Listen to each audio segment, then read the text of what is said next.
안녕하세요. 이 사회에서 분리수거도 안 되는 한 여자를 처단한 40대 여자입니다. 이제 40대 초반이라는 나이에 들어선 전 인생에 두 번 다시 만나지 않았으면 할 어마무시한 쓰레기 같은 사람들을 만났어요. 큰맘 먹고 이 얘기를 들려드리고자 사연을 쓰고 있는 지금도 그 두 인간들만 생각하면 손이 벌벌 떨리고 밥맛이 저절로 떨어질 정도입니다. 인생에 두고두고 남을 두 인간들이 누군지 지금부터 천천히 차근차근 들려드리도록 하겠습니다. 누구에게나 철모를 시절 가슴 뛰는 첫사랑의 추억들이 있을 겁니다. 제게도 그런 순수했던 시절이 있었죠. 남녀공학 학교를 나오신 분들이라면 아실 거예요. 문 여학생들의 마음을 흔들어 놓은 멋진 남학생들이 있었다는 것을요. 저에겐 남편이 그런 사람이었습니다. 처음 남편을 마주한 건 17살의 봄이었어요.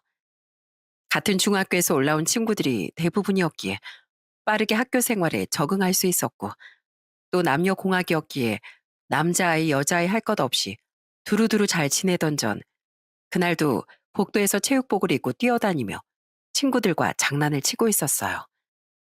근데 그날따라 바닥이 정말 미끄럽더라고요.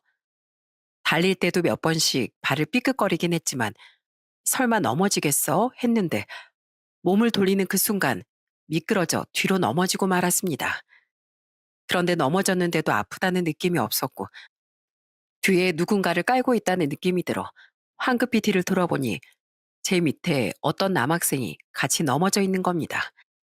무려 저와 2학년이나 차이가 나는 선배를 깔고 앉아 있었던 거죠. 선배님, 괜찮으세요? 죄송합니다. 제가 막 뛰어다니는 바람에 오늘따라 바닥이 많이 반질거리네. 누가 바닥 청소를 엄청 열심히 했나 봐. 이 정도면 개미도 걸어가다가 미끄러지겠다. 얼른 들어가. 종 쳤어. 다음부턴 천천히 걸어 다녀. 죄송합니다. 그 선배가 바로 남편이었습니다. 그날 이후부터 전 남편의 얼굴이 잊혀지지 않았어요. 작은 얼굴에 큰 키, 넓은 어깨에 흰 피부. 같은 학교니 언젠가 한 번은 마주칠 수 있지 않을까 생각했지만 우연히 만나길 바라면 절대 만나지지 않는다는 말도 있잖아요. 17 사춘기 소녀의 가슴을 두근거리게 만든 남편을 다시 만나는 일은 없었습니다. 그렇게 일주일 정도의 시간이 지나고 1학년들에게 동아리를 결정할 수 있는 시간이 찾아왔습니다. 너무 많은 동아리가 있어서 어딜 가야 하나 고민을 하고 있을 그때 누군가 제게 조용히 동아리 홍보 포스터를 내밀더군요. 그 사람은 다름 아닌 제가 그토록 우연히 만나길 기다렸던 남편이었어요. 일주일 만에 보내? 동아리 고르는 중이야? 네. 우리 봉사 동아리 들어올래? 내가 여기 동아리 부장이야. 매달 보육원이다 동물보호센터 같은 곳으로 정기봉사 다니고 있어. 그렇게 저는 고민할 것도 없이 남편이 있는 봉사 동아리에 가입을 하게 되었습니다. 그렇게 달마다 봉사를 다니며 가장 좋았던 건 남편의 모습을 알아가는 것이었어요. 동물보호센터에 봉사를 가는 날은 대부분의 강아지들이 남편을 보며 꼬리를 흔들었고 또 보육원으로 봉사를 가면 조그만 아이들이 남편을 향해 두 팔을 벌리고 달려왔어요. 오빠, 보고 싶었어. 형아, 우리랑 술래잡기 하고 놀자. 약간은 어색해하는 저와 동아리 부원들과는 달리 남편은 남자애들과 함께 축구를 하기도 하고 여자애들과는 인형놀이를 해주기도 하면서 즐거운 시간을 보내더라고요. 동아리에서 만나 친해진 3학년 언니는 남편을 향해 이렇게 말했습니다. 성재는 참 신기해. 노는 애들이랑도 잘 지내는 듯 하면서 선은 딱 지키고 공부도 잘하고 저렇게 마음씨까지 따뜻하고 너 친구들 중에선 성재 좋아하는 애들 없니? 네? 없는 것 같은데요. 의외인데? 신입생 여자애들은 꼭 한두 명씩 성재한테 첫눈에 반했다면서 막 방까지 찾아오고 그러거든. 뭐 물론 올해도 한 명 있었지만 혹시라도 성재한테 마음까지 생각하지 마. 중학교 2학년 때부터 지금까지 만나는 여자친구가 있거든. 내가 중학교 동창이라 알아. 여자친구가 있다는 말을 들으니 순간 마음이 확 하고 가라앉는 기분이 들더라고요. 원래 첫사랑은 이루어지지 않는다는 말이 있잖아요. 그 말처럼 저의 첫사랑, 아니 짝사랑은 그렇게 막을 내리고 말았고 자연스럽게 좋아하는 마음은 놓아졌습니다. 그 이후 남편이 졸업을 하고 대학에 진학하게 되면서 자연스럽게 연락이 끊겼고 저도 공부를 열심히 해서 대학에 들어가 졸업 후 병원 원무과에 취업을 했을 때쯤 정말 드라마에서나 볼 법한 거짓말 같은 우연이 제게 찾아왔어요. 그날은 알람을 제대로 듣지 못해 늦잠을 잔 날이었습니다. 여차하면 지각에 제대로 혼나겠다 싶어 머리도 대충 감고 옷도 대충 걸쳐 입은 채로 미친 듯이 지하철역으로 달려갔죠. 그런데 가는 날이 장날이라고 하필 지하철이 연착이 된다는 안내가 붙어 있더라고요. 이미 지하철 플랫폼엔 출근이 늦어져 발을 동동 구르는 사람들로 가득했어요. 와, 진짜 큰일 났네. 이러다 진짜 잘하면 지각하겠는데 어떡하지? 문자라도 남겨놔야 하나? 그렇게 계속 초조해하고 있는데 옆에서 자꾸 누군가가 빤히 쳐다보는 것 같은 시선이 느껴지는 거예요. 뭐지 싶어 옆으로 고개를 돌린 그 순간 저는 깜짝 놀라지 않을 수 없었습니다. 너 성이 맞구나? 저를 옆에서 빤히 쳐다봤던 사람은 다름 아닌 남편이었습니다.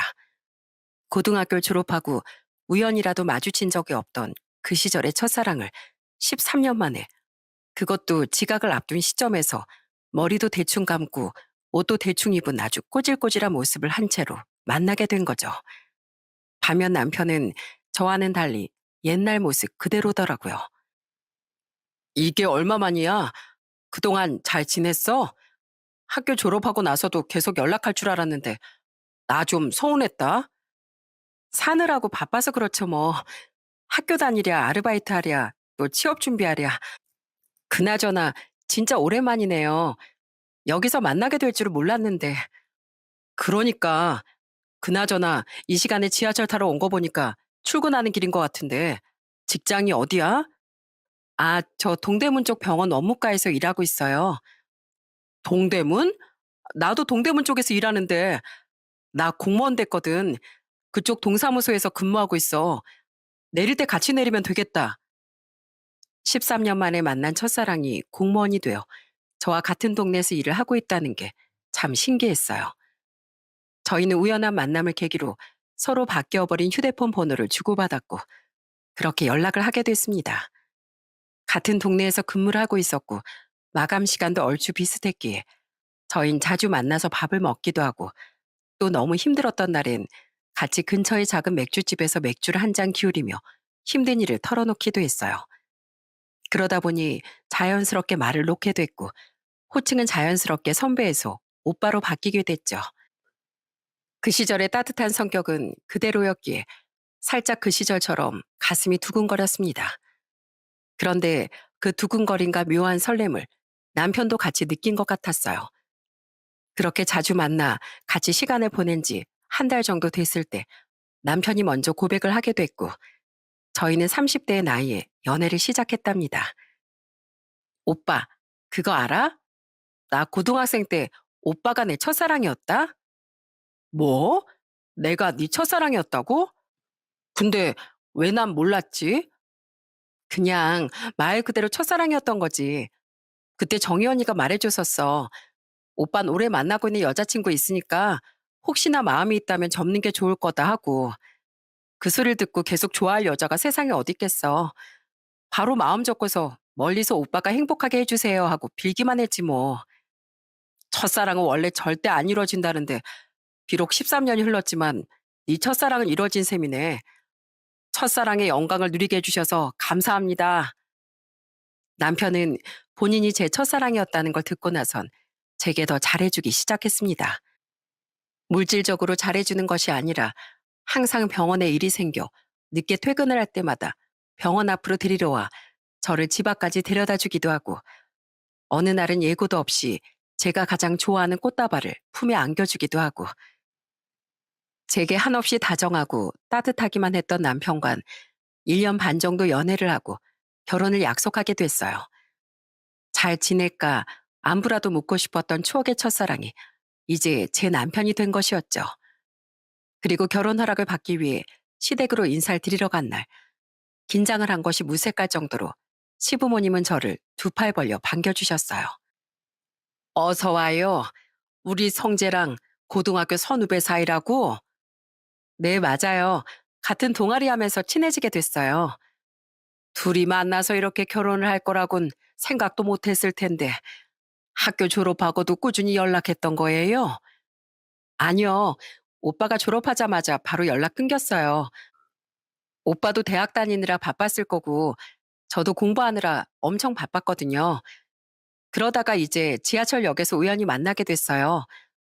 그런데 마침 직장도 같은 동네더라고요. 그렇게 번호 교환하고 자주 만나서 밥도 먹고 속상하면 술도 한잔하고 그러다가 자연스럽게 만나게 됐어요. 아이고, 너무 풋풋하고 예뻐서 내가 절로 웃음이 다 나네. 아가씨, 우리 집 며느리로 들어와줘서 정말 고마워요. 우리 성재 내 아들이지만 아직도 보면 아이 같고 부족한 부분이 많은데 그런 부분들은 서로 잘 감싸주고 타이르기도 하면서 살고 혹시라도 속 썩이는 일 있으면 언제든지 말해요. 여잔 여자 마음을 제일 잘 안다고 며느리 편에 서서 아주 따끔하게 혼내줄 테니까. 시댁 식구들과의 첫 만남은 분위기가 정말 좋았습니다. 그냥 두말할 것도 없이 최고였어요.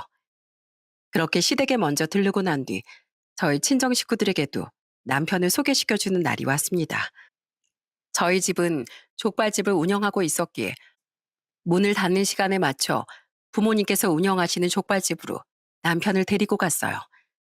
아버진 남편을 딱 보자마자 아주 호탕하게 웃으시며 이렇게 말씀하셨습니다. 아주 인물이 훤칠하다길래 이 대한민국 땅덩어리에 나보다 더 잘생긴 남자가 있단 말이야. 어디 얼마나 잘났나 얼굴이나 한번 보자 싶었는데 인상도 좋고 남자치곤 키도 크고 얼굴도 잘생긴 것이 멀리서 보면 모델인 줄 알겠어. 우리 집 예비 사위 인물 하나는 아주 기가 막히는구만. 에이, 장인어른, 장인어른이 저보다 100배, 아니 1000만 배는 더 멋있으신데요. 왕년에 영화배우 장국영 닮았다는 얘기 많이 안 들어보셨어요? 전 딱 보자마자 그 생각부터 먼저 들던데요. 맞아.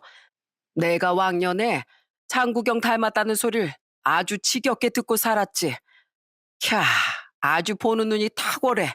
응? 그나저나 직업이 공무원이라고 들었는데 직업 중에선 공무원이 최고지. 자네 모쪼록 우리 딸이랑 행복하게만 살아. 우린 돈이고 효도고 간에 아무것도 바라는 거 없어. 너희만 건강하게 잘 살면 돼. 그 이후 상견례까지 무사히 마친 저흰 많은 사람들의 축복 속에 결혼식을 올리게 됐습니다. 이제는 서로 각자의 집에 들어갈 때 아쉬움을 느끼지 않아도 되는 삶. 저녁엔 하루의 회포를 풀며 맛있는 음식을 시켜 먹으며 집에서 술 한잔을 하는 삶. 그야말로 저희의 결혼 생활은 행복 그 자체였습니다. 그리고 아이 계획을 세우는 것도 저희의 소소한 행복이라고 할 수 있었어요. 여보, 요즘은 100세 시대라고 하잖아. 근데 또 애는 많이 안 낳는 추세라고도 하고. 그러니까 우린 아들이고 딸이고 많이 낳아서 행복하고 넉넉하게 살자. 우리 집도 딱 3남매잖아. 셋 이상 나오면 어떨까 생각하다가 괜히 당신은 축나면 어떡하지 싶어서 말도 못 꺼내고 있었는데 또 요즘은 애기 많이 나오면 나라에서 지원해 주는 것도 많다고 하니까 살면서 천천히 당신 힘들지 않을 정도로만 우리 낳고 예쁘게 살자. 사랑하는 사람과 많은 아이들을 낳고 100살까지 병 없이 무탈하게 오순도순 단란한 가정을 꾸리는 거. 그게 제 꿈이었어요. 비록 양가 집안이 그렇게 돈이 넉넉하게 많은 것도 아니었고 저희가 돈을 달에 몇백만 원씩 버는 직장에 다니는 것도 아니었지만 그래도 쓸 거 쓰고 아낄 거 아껴가면서 저축을 하다 보면 언젠간 저희의 꿈을 이룰 수 있을 거라고 생각했습니다. 남편과 함께 살면서 저는 새로운 취미가 생기게 됐어요. 바로 야구를 보러 가는 것이었는데요. 사실 전 스포츠 자체에 관심이 없었던 반면 남편은 뼛속까지 깊은 두산 베어스의 팬이었습니다. 유니폼을 사입을 정도로 좋아했죠. 남편이 원체 야구 보는 걸 좋아했기에 저도 몇 번 따라가 그곳에서 치킨도 먹고 야구도 응원하면서 스트레스를 푼 적이 많았습니다. 야구 경기를 관람할 때만큼은 스트레스가 확 날아가는 것 같았어요. 이래서 사람들이 스포츠를 좋아하는구나 싶었죠. 여보, 이거 응원가인데 따라해봐. 최강두산 승리하라. 자, 이렇게 시작하는 거야. 자, 빨리 해봐. 빨리. 같이 응원가를 부르며 응원을 하니 그제서야 저도 야구에 대해 흥미를 가지게 되더군요. 남편을 따라 유니폼과 머리띠를 사고 갈 때마다 승리를 기원하게 되고 이 맛에 야구를 보러 다니는구나 싶었습니다. 이렇게 남편이 스트레스를 푸는 모습을 보는 것만으로도 조금은 편안해지는 기분이 들었어요. 제게도 이렇게 잘하고 재미있는 사람이었지만 남편은 저희 부모님까지도 잘 챙겼습니다. 엄마가 남편을 향해 복덩이라는 말을 하실 정도였죠. 이서방 같은 복덩어리가 없어. 며칠 전에 손님들을 잔뜩 끌고 장모님 맛있는 족발 먹으러 왔습니다 하는데 족발 써는 것부터 시작해서 나르는 것까지 도와주더니 나중엔 앞치마에다가 용돈 하라고 봉투까지 넣어주고 가더라니까. 이서방이 그랬어? 그래. 어쩜 그렇게 예쁜지만 골라 아는지 원. 요즘 아주 이서방 덕분에 가게 손님이 마를 날이 없다. 아유, 예, 또 손님들 몰려온다. 이만 끊자. 남편이 잘하는 만큼 저도 시댁에 딸 같은 편한 며느리가 되고자 정말 최선을 다했습니다. 명절에 가면 어머님이 말리셔도 기어코 팔을 걷어붙이며 스스로 나서서 전을 굽고 튀김을 튀기기도 했고 시댁 식구들과 늦은 저녁 차례를 지내고 남은 수육과 전, 튀김에다 막걸리 한 잔씩을 간단하게 걸치기도 했어요. 그날 시누이는 제게 이렇게 말하더군요. 세상 천지에 시댁에 붙어 있고 싶어 하고 이렇게 먼저 나서서 가족들하고 같이 술 마시자고 해주는 며느리가 어딨어. 오빠, 언니한테 진짜 잘해야 돼. 먹고 살아야 된다고. 아주 그냥 중저마마 모시듯이 손에 물 한 방울도 묻히면 안 돼. 막내 말이 맞아. 내 친구들 보니까 매일같이 며느리랑 전화로 싸우고 그러던데 우리 집 며느린 순둥이라 그럴 일 없다고 하니까 다들 부러워하더라. 성의 같은 애 없으니까 아주 신주 딴지 모시듯 하고 살아. 아이고, 알았어요. 우리 집 여자들 무서워서라도 내가 절대 함부로 못하지.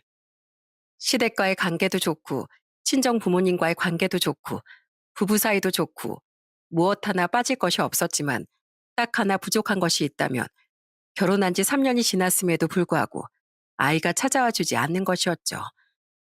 몇 번을 시도해도 찾아와 주지 않는 아이에 시무룩해 하던 절, 남편은 잘 다독여줬습니다. 여보, 친구들한테 들어보니까 아이는 그렇게 마음처럼 쉽게 찾아와 주는 존재가 아니래. 그러니까 너무 조급해하지 말자. 어? 이렇게 간절히 기다리면 언젠간 아이가 찾아와 주겠지 싶은 마음으로 지내던 어느 날 남편의 직장 동료들이 집들이 명목으로 찾아온다는 소식을 듣게 됐습니다.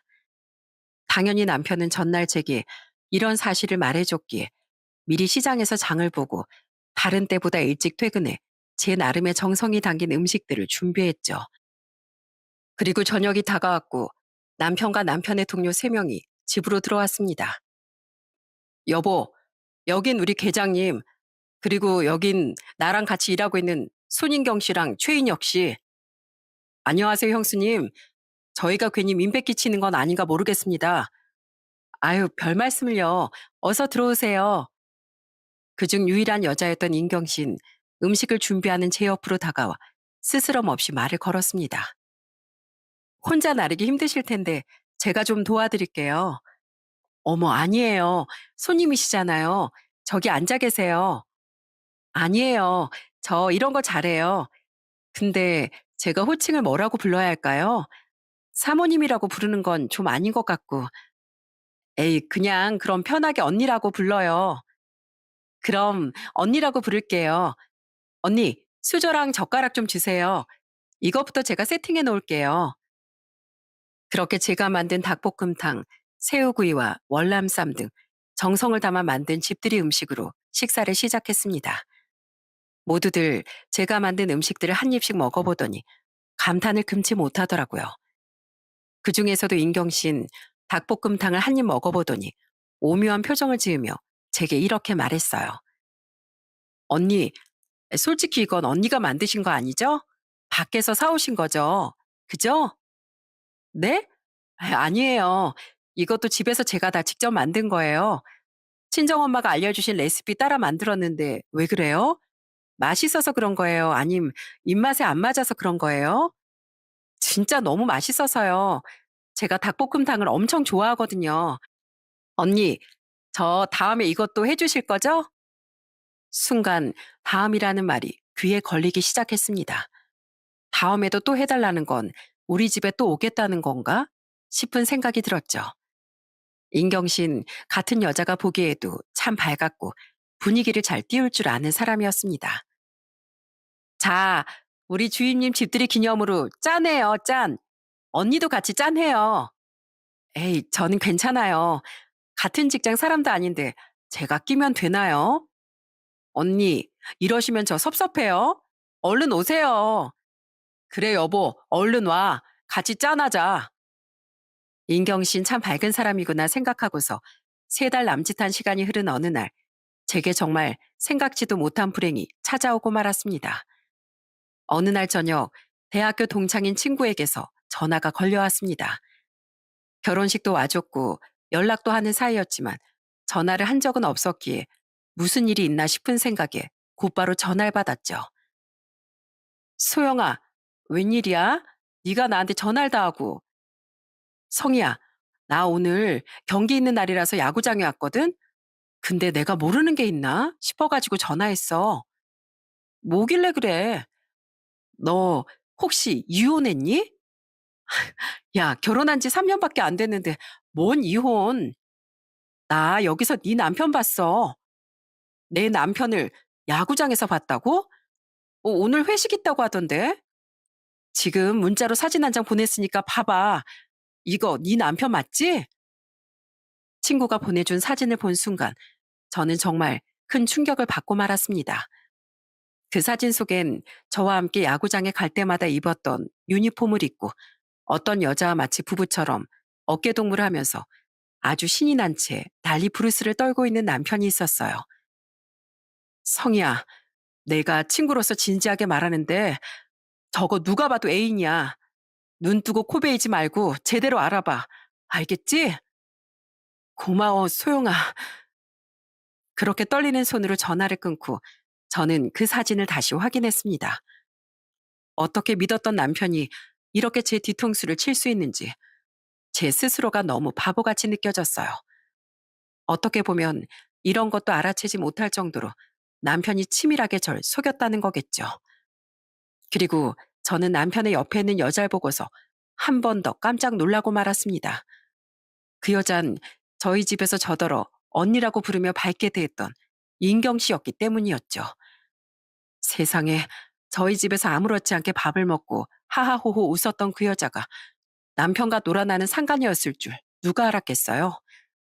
저는 이 사실을 남편에게 절대 티내지 않기로 마음먹었고 11시 무렵쯤 남편은 집으로 귀가했습니다. 저는 생각보다 멀쩡한 남편을 향해 방긋 웃으며 이렇게 말했어요. 생각보다 일찍 왔네. 술도 많이 안 마신 것 같고. 아, 오늘 컨디션이 좀 별로더라고. 그래서 그냥 맥주 한잔하고 안주만 잔뜩 집어먹고 왔어. 그랬구나. 그래, 오늘 회식은 어땠어? 즐거웠어? 동사무소 직원들끼리 하는 회식이 뭐 별거 있겠어? 그냥 술 마시면서 업무 얘기하고 앞으로 민원 처리는 어떻게 해야 더 융통성 있게 잘 처리할 수 있는지 뭐 이런 거 회의하면서 어? 그렇게 술 한 잔씩들 하고 그러는 거지 뭐. 술 마시면서도 업무 얘기를 나눌 정도란 말이야? 다들 직업의식이 대단한데? 술 마시면서도 그런 얘기를 해야 될 정도로 인력이 없어서 고민이야 요즘. 그렇구나. 근데 여보, 그 전에 왜 우리 집에 왔던 인경신 잘 있어? 어? 인경씨? 인경씨 잘 다니고 있지. 근데 갑자기 왜? 갑자기 생각이 나더라고. 그때 나한테 되게 싹싹하고 당신이랑도 친해 보여서 잘 지내나 싶었지. 뭐 인경 씨가 성격이 좀 좋긴 하지. 근데 아무리 봐도 내 스타일은 아니야. 어? 누가 인경 씨 당신 스타일이냐고 물어봤어? 난 그런 적 없는데 왜 혼자 난리래? 아니. 그냥 그렇다는 거지. 음. 남편은 그러고서 헛기침을 하며 황급히 욕실로 들어가더군요. 그 모습을 보고서 너무 역겨워 토가 나올 지경이었지만 그 사진 한 장만으로 바람을 피웠다는 증거가 될 수 없을 것 같아 저는 좀 더 확실한 증거를 찾기 위해 남편에게 티를 내지 않고서 조용히 넘어갔습니다. 저는 여기에 올라오는 갖가지 사연들을 잘 듣는 애청자인데요. 이런 일이 있을 때면 항상 심부름 센터를 이용하시곤 하더라고요. 비슷한 사연을 들을 때까지만 해도 제게 이런 일이 일어날 줄은 몰랐는데 저도 여기에 사연을 남겨주신 분들처럼 검색을 통해 나름 평점이 좋은 심부름 센터에다가 처음으로 의뢰를 하게 됐습니다. 그리고 거기 직원분께서 제게 이렇게 말씀을 하시더군요. 이렇게 의뢰 주신 분들 보면 100명 중 99명 정도는 전부 바람입니다. 적어도 일주일에서 2주일 정도면 확실한 증거 잡아낼 수 있으니까 너무 걱정하지 마세요. 틈틈이 연락드리겠습니다. 그렇게 심부름센터에 의뢰를 한 저는 그날 이후부터 남편과 한 공간에 있는 것이 너무나도 역겨웠습니다. 정신적인 스트레스가 너무 심한 나머지 홀로 술을 마시는 날들도 늘어갔죠. 그리고 어느 날 저는 남편에게 저를 정말 진심으로 사랑하냐고 물어봤어요. 그런데 그놈이 뭐라고 대답했는 줄 아세요? 그럼 당연히 사랑하지. 난 다시 태어나도 당신이랑 결혼할 거야. 그러니까 나 믿어도 돼. 내가 만약에 당신을 두고 바람피잖아? 그럼 내가 내 손에 장을 지진다. 장을 지져. 그러니까 걱정하지 마. 난 죽어도 당신뿐이니까. 그래, 알았어. 오늘 나 혼자 술 한잔하고 싶으니까 먼저 방에 들어가서 쉬어. 왜 혼자 마셔, 적적하게. 같이 마셔줄까? 아니, 나 혼자 있고 싶어. 그렇게 저는 주방 불만 하나 켜놓은 채 안주도 없이 홀로 깡소주를 들이켰습니다. 이미 바람을 피고 있으면서 저렇게 뻔뻔하게 손에 장을 지지겠다는 말을 하다니 아주 치가 떨리고 이가 갈릴 정도였어요. 그렇게 심부름센터에 부탁을 한 지 정확히 11일이 되던 날 직원에게서 잠시 만나자는 전화가 걸려왔습니다. 그리고 조용한 카페에서 만나 모든 증거들이 찍혀있는 사진들과 영상을 전달받을 수 있었어요. 혹시나 했는데 역시나 바람을 피고 있는 것이 맞았더군요. 제가 의뢰를 하고 기다리는 11일 동안 남편은 갑자기 어머님께서 편찮으신 것 같으니 집에 좀 다녀오겠다는 말을 했습니다. 그 말을 들은 전 짐을 챙기는 척하며 당연히 나도 같이 가겠다고 얘기했죠. 그런데 그 모습을 본 남편이 당황하며 제게 이렇게 말하더라고요. 어머니께 내가 따로 드릴 말씀도 있고 가족 다 같이 모여서 회의도 할 수 있고 하니까 그냥 나 혼자 후딱 다녀올게. 어머니가 서운해하시면 내가 잘 말씀드리면 되지. 나도 당신이랑 결혼한 가족 아니야? 지금 며느리라고 선 긋는 건가? 미안해 여보. 진짜 가족끼리 나눠야 할 얘기들이 있어서 그래. 혹시 늦을 수도 있으니까 저녁은 알아서 챙겨 먹고. 알겠지?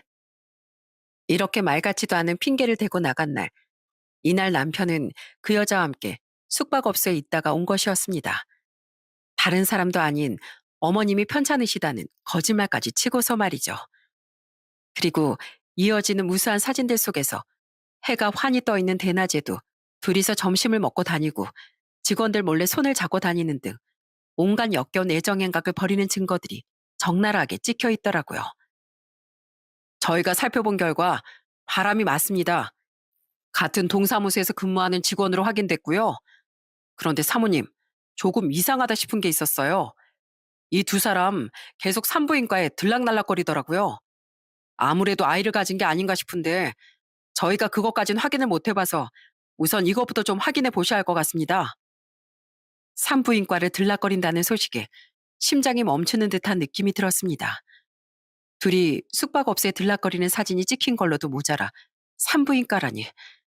저는 점심시간에 잠깐 나온 것이었는데 그 길로 반차를 쓰고 두 인간들을 아주 제대로 망신주기 위해 동사무소로 찾아갔습니다. 당당하게 뚜벅뚜벅 걸어가 동사무소 문을 확 열어 제끼니 상간녀는 제게 반갑게 말을 걸더군요. 근데 세상에 여기서 그 여자가 제게 뭐라고 했는지 아시나요? 언니, 이 시간에 여긴 웬일이세요? 오빠 보러 오셨어요? 오빠라는 호칭을 듣고 헛웃음조차 안 나오더군요. 원래 상간녀는 저희 남편에게 주임님이라고 불렀는데 본인들끼리 부르는 호칭을 착각해서 내뱉은 것 같았죠. 본인도 깜짝 놀라 표정이 굳어버린 것이 참 웃겼습니다. 인경 씨, 오랜만이네? 그런데 언제부터 내 남편이 인경 씨 오빠가 됐어? 여긴 위계질서 같은 건 아주 밥 말아먹었나 보지? 이러다 계장님한테까지 오빠라고 부르겠어. 아, 아니에요. 같이 근무하면서 친하다 보니까 그렇게 부른 건데 제가 실수했어요. 죄송해요. 실수? 그럼 이것도 어디 실수라고 말해보시지. 너무 화가 난 저는 가져온 사진들을 던지듯이 흩뿌려 버렸습니다. 사진은 멀리까지 날아갔고 거기에 있는 모든 직원들뿐 아니라 동사무소의 개인적인 일을 보러 오는 시민들까지 모두 그 사진을 보게 됐어요. 그리고 멍하니 절 보고 있는 여자를 향해 이렇게 소리 질렀습니다. 친한 오빠 동생? 야, 너는 친한 오빠 동생이랑 새벽같이 숙박업소를 들락거리냐? 친한 오빠랑 뽀뽀도 하나 보지? 넌 뭐 외국에서 살다 왔니? 그래서 마누라 있는 남자랑 스스럼 없이 애정행각 버리고 다니고 뭐 그런 거야? 아니면 가정 있는 남자를 꼬시라고 누가 가르쳐 주디? 여기서 이러시면 안 돼요. 개인적인 문제 나가서 동사무소는 민원 처리해 주는 곳 아닌가요? 저도 여기 있는 손인경 직원이랑 제 남편 이성재 주임이랑 바람이 나서 숙박업소를 제 집 드나들듯이 들락날락거리고 애정행각을 버리고 다니는 거 내가 온 세상 사람들 다 알 수 있게 고발하러 왔어요. 여러분, 나라에 녹을 먹고 사는 사람들이 이렇게 바람을 피우면 되겠어요? 안 되겠어요? 이게 맞는 거냐고. 그 순간 저 멀리서 남편이 다가오는 것이 보였습니다. 저는 남편을 보자마자 손가락질을 하며 소리를 질렀어요. 저기, 불륜의 주인공 오시네. 이성재 씨 빨리 튀어와. 당신이 주인공인데 이렇게 늦게 등장하면 어떡해? 모두가 남편을 쳐다봤고 남편은 그제서야 상황 파악을 한 듯 절 피해 책상 밑으로 후다닥 숨어버리더군요. 그 모습이 꼭 도망가는 쥐 같아 저는 깔깔 웃으며 이렇게 말했습니다. 아이고, 완전 쥐가 따로 없네. 남자가 찌질하게 도망이나 치고. 여보, 제발 여기서 이러지 말자 우리. 경찰에 신고하고 싶으면 해. 여차하면 벌금 좀 물어버리지 뭐. 억울해서 나 혼자 화병 나 죽는 것보단 벌금 몇백 내는 게 낫잖아? 안 그래? 웅성웅성 몰려들던 사람들은 저마다 휴대폰 카메라를 들고 이 상황을 찍고 있는 것 같았습니다. 모두가 충격을 먹은 듯 보였죠.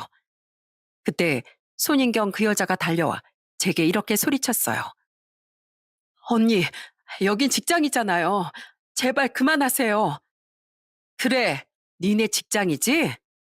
그러니까 내 눈 피해서 너네들끼리 음침하게 히덕거리면서 둘이 같이 점심도 먹고 손깍지도 끼고 걷고 커피도 마시고 뒤에서 애정행각이란 애정행각은 다 한 거 아니야. 난 진짜 여기가 니네 직장이 아니라 니네들 안방인 줄 알았다. 들킬 게 무섭지도 않디? 나 같았음 간 떨려서라도 못하겠구만.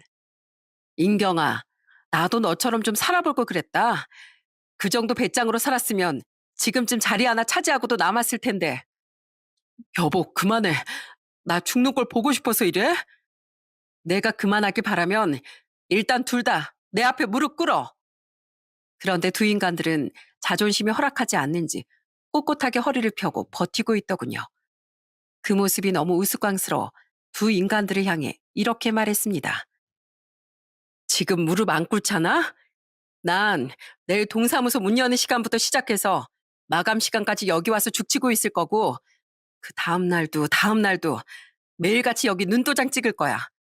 대표 진상 민원인으로 블랙리스트 올리던지 말던지 그건 알아서들 하시고 자 어떡할래? 꿇을래? 아님 매일매일 내가 찾아올까? 남편은 그제서야 제 앞에 무릎을 꿇었습니다. 남편이 무릎을 꿇자 손인경도 제 앞에 와서 무릎을 꿇으며 파리가 손을 비비는 것 마냥 싹싹 빌더군요. 여보, 내가 이렇게 빌게. 제발 그만해. 어? 당신이 멈춰만 주면 나 바로 깔끔하게 헤어지고 다 정리할게. 언니, 진짜 죄송해요. 제가 오빠한테서 떨어질게요. 아니, 그냥 제가 회사를 간둘게요. 야, 너 저 인간에 임신했잖아. 언제까지 속이려고 했니? 아니다. 당신이 말해봐. 당신 얘 임신시켜 놓고 배 좀 부르면 나랑 성격 차이가 나니 안 나니 하면서 이혼하려고 한 거지? 솔직히 말해. 임신했어, 안 했어? 제가 이 말을 꺼내는 순간 두 사람은 고개를 푹 숙였습니다. 그 모습에 다른 직원들도 이 상황을 지켜보다 정말 깜짝 놀란 표정을 지으며 입을 틀어막았어요. 그리고 전 더 이상 두 인간들을 보고만 있기 힘들어 이 상황을 지켜본 모든 분들과 직원분들에게 이렇게 말을 꺼냈습니다. 이렇게 소란을 피워서 죄송합니다. 남편이 직장 동료와 이렇게 대놓고 바람을 피고 애까지 만들었을 줄 꿈에도 몰랐습니다. 눈앞에 뵈는 게 없어서 잠깐 시끄럽게 좀 굴었습니다. 죄송합니다. 체감상 1시간은 있었던 것 같은데 실제로 흐른 시간은 10분이더라고요. 그래도 그 더러운 인간들의 추악함을 밝히기엔 아주 충분했습니다. 저도 그 인간이 바람폈다는 사실을 인정한 것들을 모두 녹음해 증거를 남겨뒀고 말이죠. 그리고 나중에서 알게 된 건 상간녀가 임신 2개월, 초기의 산모였다는 사실이었어요. 여러분, 요즘 인터넷이 얼마나 무서운지 잘 알고 계시죠? 사람이 죄를 짓곤 절대 살 수 없는 세상이 되어버리는 바람에 그 두 인간들이 어떤 행동을 했는지 사진으로 영상으로 글로 널리 널리 퍼지게 되어 영향력이 엄청난 맘카페 커뮤니티까지 일파만파로 퍼지게 됐어요. 그 덕에 두 사람은 공무원 품위 유지 위반으로 파면되고 말았죠. 그리고 저는 남편과 깔끔하게 이혼을 한 뒤 상간녀에게는 위자료 소송을 걸었고 승소에 위자료 4천만 원을 받을 수 있었습니다. 너무 좋은 분들이셨던 시부모님께선 아들을 잘못 키운 죄라며 제게 미안하다고 눈물을 보이셨고 아버지께선 별말하지 않으시더니 사람을 믿지 못할 세상이 됐단 한마디를 남기셨어요. 이혼녀 타이틀을 달게 되어 부모님께 너무 죄송했지만 부모님은 그런 저를 꼭 끌어안아 주시고선 이렇게 말씀해 주셨습니다. 차라리 더 마음 다치기 전에 끝낸 걸 다행으로 생각하자. 우리한테 미안해할 필요 없어. 부모는 무엇보다 자식 상처 안 받는 게 제일 중요하니까. 사람들이 보낼 시선이 두려워 직장까지 그만두고 한동안은 집에만 있다 보니 원래는 56kg였던 체중이 어느덧 70kg에 육박했어요. 그렇게 망가진 생활을 하던 중 남편에 대한 얘기를 듣게 됐습니다. 이 두 인간들 나랑 이혼한 뒤에 곧바로 살림을 차렸다고 하더군요. 아이를 끝까지 낳을 생각으로 합친 것 같은데 얼마나 기가 차던지. 그 뒤로부턴 두 인간들이 뭐라고 지내는지, 아이는 낳았는지 어떤 소식도 들을 수 없었어요. 그 사이 저도 정신을 차리고서 동네에 있는 한 산부인과로 이직을 했고 운동도 하고 취미생활도 가지면서 그 고통으로부터 벗어나려고 안간 힘을 썼습니다. 그렇게 물 흐르듯 4년이라는 시간이 흘렀습니다. 저는 전보다 많이 나아지고 건강해졌지만 그래도 찾아오는 사모님들을 보면 아직까지도 부러운 마음이 먼저 앞서는 건 어쩔 수가 없더라고요. 그렇게 평범한 일상을 살던 6월의 어느 여름날이었습니다. 그날도 평소처럼 일을 하고 있는데 누군가 병원에 접수를 하러 찾아왔더라고요. 저희 병원 와보신 적 있으세요? 아니요, 처음이에요. 그러시면 우선 간단한 정보 작성 좀 부탁드려요. 그리고선 고개를 들어 얼굴을 보는데 저는 정말 놀라 까무러칠 뻔했습니다. 그 여자의 정체는 4년 전 절 이혼시키고 임신까지 했던 그 상간이었던 것이었어요. 그런데 더 놀라웠던 건 그 옆에 있던 사람이 제 전 남편이 아닌 새로운 사람이었다는 것이었습니다. 저는 마스크를 쓰고 있었기에 제가 누군진 알아보지 못한 것 같았어요. 접수가 끝난 후 두 사람은 대기실로 걸어갔고 저는 그들을 따라 걸어갔습니다. 꿈에서라도 다시 만나고 싶지 않은 얼굴을 마주하니 저도 모르게 정신이 나가버린 것 같았어요.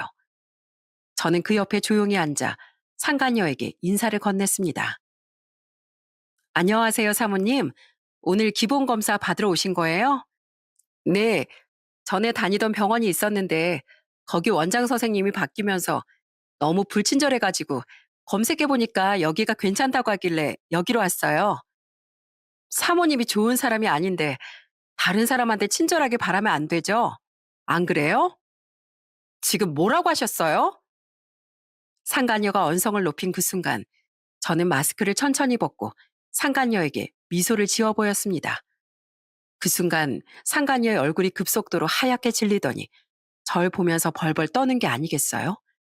그러자 그때 옆에 있던 남자, 그러니까 상간녀의 새 남편으로 보이는 사람이 제 앞을 막아서며 이렇게 말했습니다. 누구신데 저희 와이프한테 이러시죠? 여기도 마찬가지로 정말 불친절하네요. 요즘 산부인과가 원래 다 이런가 봐요? 아, 남편분이셨구나. 죄송해요. 전 또 상간남이라도 되는 줄 알았네요. 지금 무슨 말씀을 하시는 겁니까? 여보, 여기 병원도 마음에 안 들어. 나가자. 야, 어딜 내빼려고? 왜? 남이 쓰던 헌신 꽃신인 줄 알고 주워다 신었더니 영 마음에 안 들디? 그래서 아무도 안 주워간 새 신발 사서 신은 거야? 너도 새 신인 척 하면서? 지금 임신한 사람 앞에다 두고 무슨 말씀을 하시는 겁니까? 이거 실례인 거 모르세요? 아, 저는 이래도 돼요. 저 여자가 제 인생을 망쳤거든요. 4년 전에 내 남편한테 꼬리치고 임신해서 나한테 이혼녀 타이틀 붙인 상간이에요, 제가. 야, 넌 근데 진짜 대단하다. 난 그 인간이랑 3년 살면서 임신이라곤 한 번도 못 해봤는데 넌 벌써 2번이나 성공했네. 야, 넌 진짜 나라에서 상 줘야 돼, 상. 난 누구 덕분에 애 한 번 못 가져보고 이혼녀 꼬리표 달고 살고 있는데. 아이씨, 지금 저분이 하시는 말씀 하나도 빠짐없이 전부 다 사실이야? 당신이 말 좀 해봐.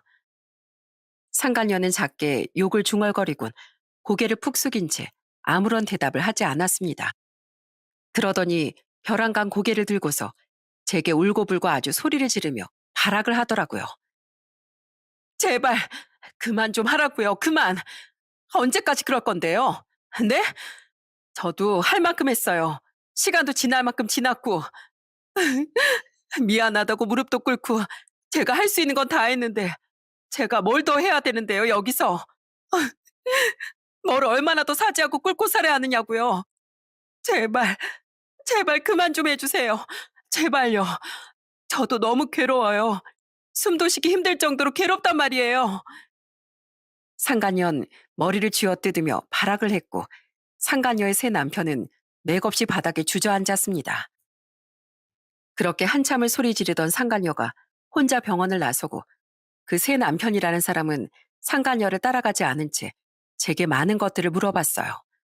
아마도 제게 더 듣고 싶었던 것이 있었던 것 같습니다. 저는 과거에 있었던 일들을 들려줬고 상간녀를 고소했던 기록을 모두 보여주며 이렇게 얘기했습니다. 전 남편의 아이를 가진 여자였어요. 그래서 멀쩡하던 우리 가정은 풍비박산이 났고요. 만약 그 아이를 낳았다면 지금쯤 4살 정도 되는 아이를 키우고 있을 거예요. 아이가 있다니 말도 안 돼. 정말 감사합니다. 그리고 혹시 그 고소장 저한테 문자로 보내주실 수 있을까요? 그럼요. 연락처만 남겨주시면 보내드릴게요. 저는 그날 밤 퇴근 후 집으로 돌아가 자세한 내용이 담긴 고소장을 문자로 전송해 줬습니다. 나중에 안 사실이지만 상간녀와 남편은 재혼을 하긴 했지만 단 1년 정도밖에 살지 못한 듯 했어요. 어떻게 보면 당연한 수순이었던 것 같네요. 직장도 잃어 공무원으로서 직위도 박탈당해 할 줄 아는 거라곤 아무것도 없어서 재취업도 못해. 또 아이는 낳아서 양육비까지 감당해야 하니 둘은 하루가 멀다 하고 싸운 모양이더군요. 그리고 결국 하다못해 낳은 아이는 전 시댁에다가 던지듯 맡기고 가버리고 신분 세탁을 한 다음 처녀 행세를 하며 건장하고 멀쩡한 청년을 꼬드겨 임신까지 하게 된 거였어요. 새 신랑은 제게 전화를 걸어 감사 인사를 전했습니다. 성희님, 정말 감사합니다. 성희님이 아니었다면 정말 눈 뜨고 코 베었을지도 몰라요. 알아보니까 성희님이 말씀해 주신 것들이 전부 다 맞더라고요. 4살짜리 아이가 있고 전 남편이 있었고 성희님 아니었으면 저는 그대로 불지옥에 빠지고 말았을 거예요. 제가 이 은혜를 어떻게 갚아야 할지 모르겠네요. 뭐라도 살해를 하고 싶은데. 아니요. 살해 같은 거 바라고 말해준 거 아니에요. 저는 그냥 내가 당했던 걸 똑같이 남들이 당하지 않길 바라는 마음에 얘기를 전해준 것 뿐이었어요. 이거 안 겪어본 사람은 얼마나 아프고 괴로운지 모르거든요. 내가 아는 고통이니 남이 겪게 하고 싶지 않았어요. 이제 다 알았을 테니까 현명하게 선택하고 판단하길 바래요. 들어보니 다행히 아직 혼인신고는 하지 않은 상태였습니다. 뱃속의 아이는 이미 5개월 정도 된 상태였고 그 아이가 태어나거든 혼인신고를 하려고 준비를 하고 있었다고 하더라고요. 이건 그냥 조상신이 도운 것이었죠. 그 후 다시 연락이 오기를 나중에 아이가 태어나면 어떻게 해야 하는지 법적으로 많은 자문을 구하러 다니고 있다고 하더군요. 그리고 제게 단호하게 말했습니다. 지금 계속 울면서 저한테 전화가 오고 문자도 오고 이러고 있는데 절대로 2번 다신 안 만나려고 해요. 그리고 뱃속 아이가 제 아이가 맞더라도 그리고 낳는다고 하더라도 저는 제 아이로 절대 안 받아들일 거고 키우지도 않을 겁니다. 냉정해 보이시겠지만 너무 배신감이 커서 견딜 수가 없더라고요. 그래서 미혼모로 살든 가난하게 살든 말든 절대 무슨 일이 있어도 거들떠도 안 볼 거예요. 단호한 그 말투에서 느낄 수 있었어요. 상간녀는 평생을 미혼모로 살아갈 거라는 것을요. 4년이라는 시간이 흐르면서 가슴에 항상 응어리가 맺힌 채로 살아왔었는데 그제서야 조금 풀리는 듯한 느낌이 들더라고요. 그 잠깐의 유혹, 잠깐의 쾌락을 이기지 못해 전 남편도 공무원이란 직업을 잃어버리고서 완전 밑바닥 인생을 걷게 됐고 상간녀도 한 번의 잘못된 선택으로 인해 많은 사람에게 고통을 주고 이 2사람 때문에 고통받지 않은 사람들이 없었습니다. 저도 물론 마찬가지였고 말이죠. 여러분, 제가 이 사연을 쓰게 된 이유는 대부분 온전한 가정을 가지고 계시는 분들이 이 사연을 읽고 계실 거라 생각이 드는데요. 잘못은 때때로 나뿐 아니라 내 주변 사람들까지 괴롭게 만드는 것일 수 있습니다. 간통죄 부활을 간절히 바라는 사람 중 하나로서 나 하나의 잘못으로 모두에게 고통을 주는 것이 바로 외도, 바람이라는 걸 꼭 알아주시길 바라는 마음을 담아 사연을 보내게 됐습니다. 제 사연을 들어주신 분들은 하루하루 희망차고 축복받는 삶을 사시는 분들이 되었으면 좋겠습니다. 짧은 하루 행복만 가득하시길 바랍니다.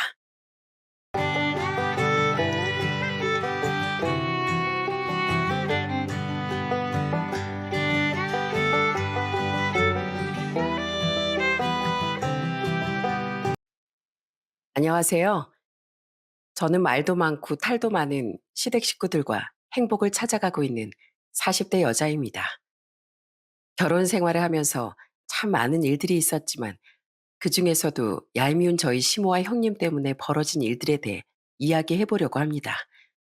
끝까지 재미있게 들어주셨으면 좋겠습니다. 제 직업은 대학병원 간호사입니다. 제가 간호사가 된 이유는 저희 엄마 때문이었어요. 저희 가족은 평범한 직장에 다니시는 아빠, 저처럼 간호사로 일하는 엄마, 그리고 귀여운 남동생까지 4식구였는데 서로 사이도 좋고 정말 단란했답니다. 평소엔 저희 엄마가 간호사 일을 하시는 걸 별로 특별하게 생각하지 않았어요. 그런데 어느 날 엄마를 바라보는 시선이 달라지는 일이 생겼습니다. 제가 중학생이었을 때였어요. 가족들이랑 다 같이 단골 식당에서 외식을 하고 있었습니다. 한창 웃고 떠들며 맛있게 먹고 있었는데 갑자기 옆 테이블에서 쿵 하는 소리가 들리는 거예요. 놀라서 바라보니까 옆 테이블에서 식사를 하던 어떤 아저씨가 의식을 잃고 바닥에 쓰러졌더라고요. 그런데 다들 놀라서 소리를 지르고 호들갑을 떨던 와중 저희 엄마가 자리에서 벌떡 일어나시더니 아저씨한테 다가가시더군요. 다들 비켜보세요. 제가 응급처치하겠습니다. 여보, 가만히 앉아있지 말고 얼른 119에 신고해. 얼른. 엄마는 그렇게 말하고선 그 아저씨의 상태를 체크하시더군요. 그러더니 자세를 잡고 심폐소생술을 하기 시작했습니다. 다들 놀라서 웅성거리고 저도 초조한 마음으로 그 모습을 바라봤어요. 엄만 아저씨가 의식이 돌아올 때까지 땀을 뻘뻘 흘리며 계속 아저씨의 가슴을 압박했어요. 잠시 후 119가 도착하고 아저씨는 병원에 실려가셨습니다. 저희 엄만 그제야 한숨을 푹 쉬고 이마에 흐른 땀을 닦으시더군요. 그날은 너무 놀라 그렇게 집으로 돌아갔는데 한 달쯤 뒤에 또다시 가족들과 그 식당을 찾았을 때 식당 주인 아주머니가 저희 엄마를 보고 이러시더라고요. 아이고, 왜 이제 왔어요? 내가 손님 연락처를 몰라서 목 빠지게 기다렸잖아요. 아니, 저번에 손님이 구해주신 그 아저씨 손님 있죠? 그분이 덕분에 목숨을 구했다면서 이렇게 사례금까지 두고 가셨는데 얼른 전해주고 싶어서 기다리고 있었지요. 저는 그걸 보고 엄마가 엄청난 영웅처럼 느껴지더라고요. 그래서 그날 이후로 간호사가 되겠다는 목표로 공부를 했고 결국 전 그 꿈을 이뤄 대학병원에서 간호사로 일하게 된 거였어요. 엄마처럼 되고 싶다는 마음으로 시작한 일이었지만 막상 일을 해보니 간호사라는 직업이 제 천직이라는 생각이 들더군요. 일이 힘들긴 했어도 아픈 사람들에게 도움이 될 수 있다는 사실이 너무 기쁘더라고요. 그렇게 저는 간호사로 열심히 일을 하던 중에 동료 간호사의 소개로 남편을 만나게 되었습니다.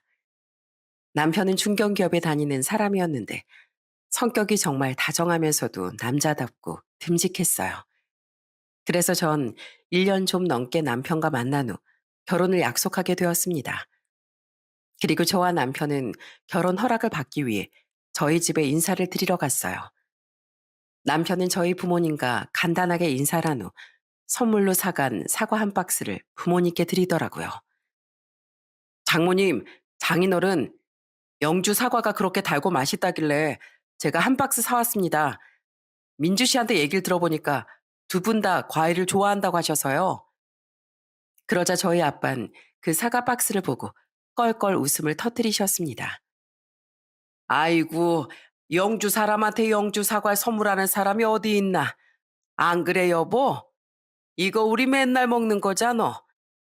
아, 제가 큰 실수를 했네요. 이거 어떡하죠? 지금 가서라도 다른 선물로 바꿔 올까요? 됐네, 됐어. 하는 행동을 보니 사람이 아가 빠지지 않고 순수한 것 같길래 내 귀여워서 얘기한 거야. 배고플 테니 얼른 앉아서 식사나 하게. 그렇게 남편은 저희 부모님과 식사를 시작했습니다. 저희 아빤 술 담그는 걸 좋아하셨는데 아빠가 직접 담근 인삼주를 꺼내 오시더니 이렇게 말씀하시더라고요. 자네 술 좋아한다면서 주량이 어떻게 되나? 아, 저는 주량이 한 병입니다. 에휴, 술 좋아한다는 사람이 주량이 한 병밖에 안 된다고? 내숭 떨 필요 없으니까 솔직하게 말해. 나중에 다 확인 가능하니까. 사실 두 병입니다. 뭐? 두 병? 자네, 나 관상 볼 줄 아는 사람이야. 내숭 떨지 말고 솔직하게 말해보라니까 그러네. 솔직하게 말씀드리면 5병 먹습니다. 뭐? 5병? 아이고, 완전히 술고래가 따로 없네. 사실대로 말을 한다고 진짜로 그렇게 말해? 그래도 술 많이 먹고 사고만 안 치면 되지 뭘. 그럼 자네 범죄 경력은 있는가 없는가? 없습니다. 그럼 아이는 몇 명 낳고 싶은가? 저는 적어도 3명은 낳고 싶습니다. 그래, 3명이다 이거지? 그럼 합격. 내 사익감으로 합격이네. 저는 합격이라는 아빠의 말을 듣고 너무 황당하더라고요. 아빠, 다른 것도 아니고 애를 3명이나 낳는다고 하니까 왜 합격이에요? 그런 거 말고 나랑 왜 결혼하고 싶은지, 나를 얼마나 사랑하는지 뭐 그런 걸 물어봐야 되는 거 아니에요? 그러자 아빠는 껄껄 웃으시더니 이렇게 말씀하시더군요. 다 큰 성인이 생각 없이 그런 말을 내뱉진 않았을 거고 자식을 셋이나 낳고 싶다는 얘긴 그만큼 책임감이 크다는 얘기야. 또 애 셋을 키울 만큼 경제력이나 성실함에 있어서도 자신감이 있다는 뜻이지. 남자 뭐니 뭐니 해도 자신감이 있어야 돼. 내가 그래도 군인 출신인데 묻는 말에 이렇게 자신 있게 대답하는 우리 예비 사일 보니까 더 말할 것도 없이 합격이네, 합격. 아빠가 그렇게 말씀하시니까 남편도 기분이 좋아서 활짝 웃더군요.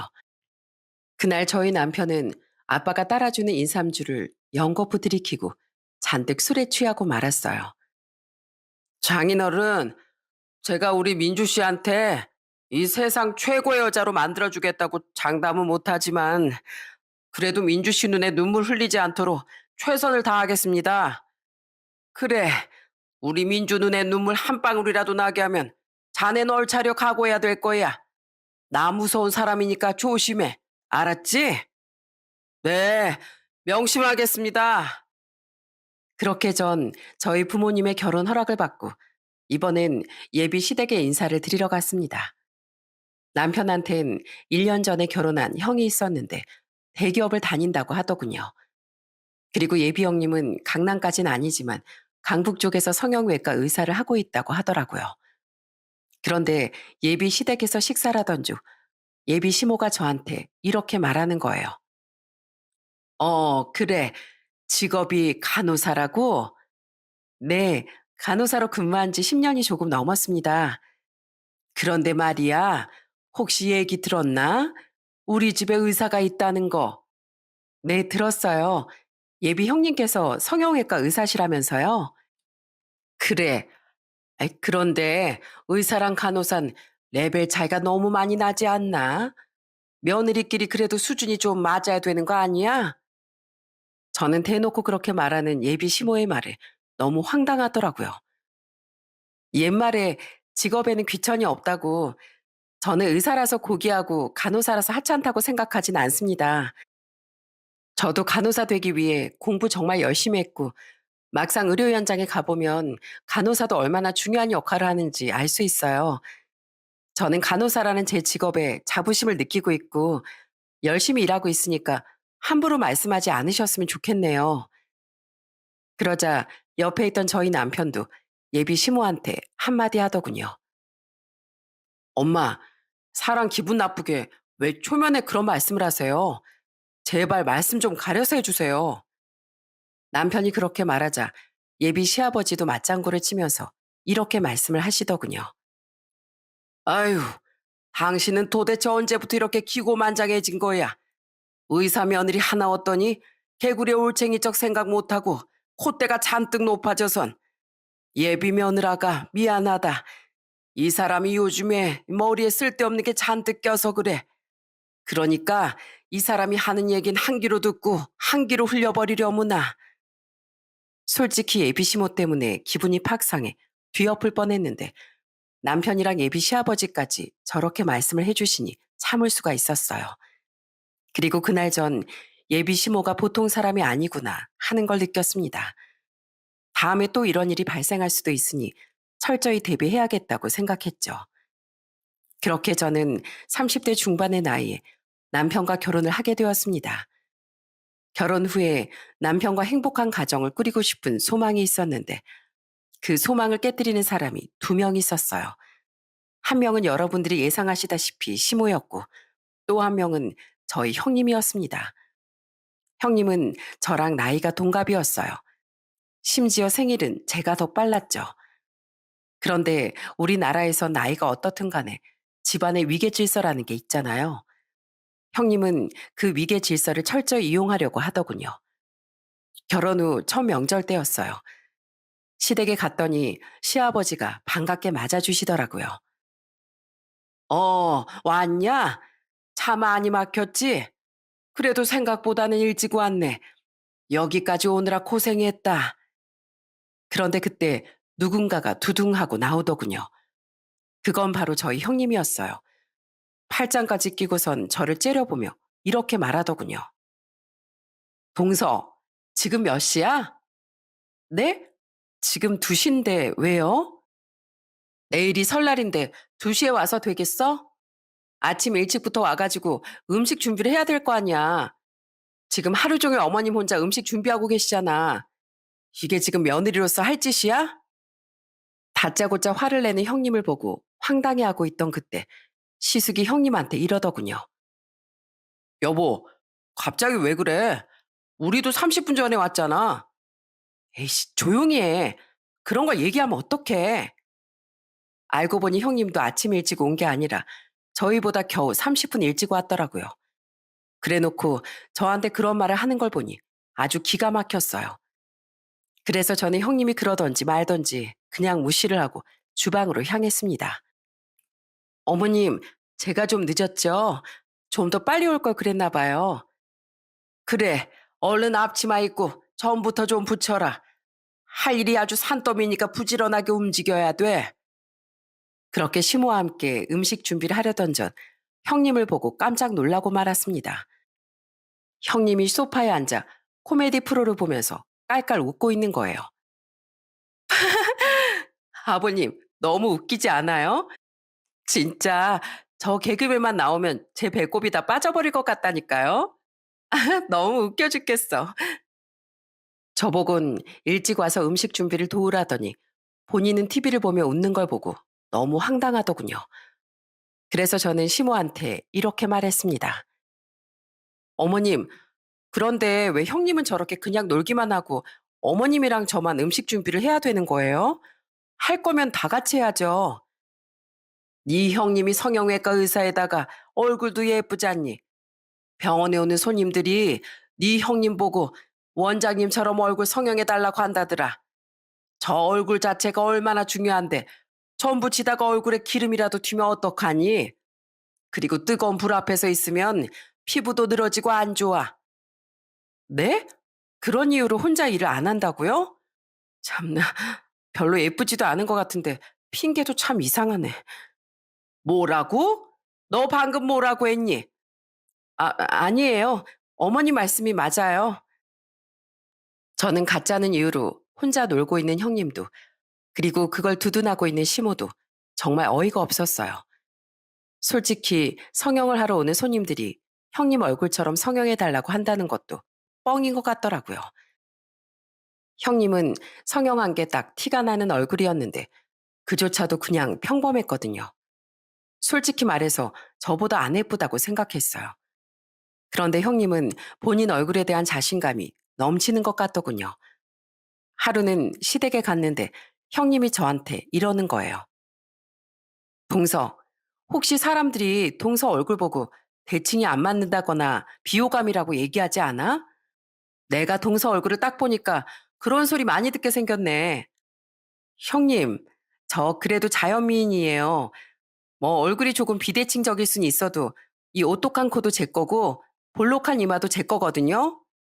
저는 누구처럼 얼굴에 손대지 않아서 자연스러운 제 얼굴에 만족해요. 뭐? 동서, 지금 설마 나 들으라고 하는 소리야? 동서, 나 얼굴 안 고쳤어. 나도 자연 미인이야. 이거 왜 이래? 형님이 그렇게 얘기하는데 저도 모르게 코웃음이 나오더군요. 딱 봐도 눈은 쌍꺼풀 수술한 눈이었고 콧대도 얼마나 높게 세웠는지 완전 인조인간이었거든요. 그런데 형님은 아랑곳하지 않고 저한테 이러는 겁니다. 동서, 내가 특별히 가족 할인가로 50% DC해 줄게. 그러니까 우리 병원으로 와. 내가 볼 땐 동서도 고칠 때가 많아. 형님, 지금 저한테 장사하시는 거예요? 혹시 요즘에 병원에 손님이 없어서 힘들어서 그러세요? 아유, 강북에서 성형외과 하신다길래 돈 잘 버시는 줄 알았는데 그것도 아닌가 보다. 아니, 그게 아니라 뭐 나중에 동서랑 나랑 같이 쇼핑도 하고 그럴 수도 있는데 내가 동서 때문에 쪽팔릴까 봐 그러지. 그러자 옆에서 듣고 있던 시모까지 맞장구를 치더군요. 그래, 네 형님 말이 다 맞다. 여자들도 예쁜 사람끼리 같이 다니는 걸 좋아하는데 예쁜 네 형님이 너랑 같이 다니기 쪽팔리지 않겠냐?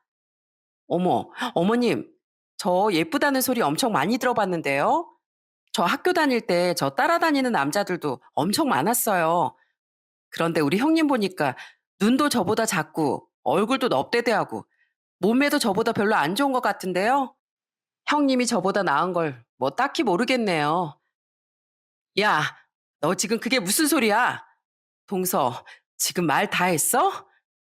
네, 말 다 했어요. 어머님, 전 이만 가볼게요.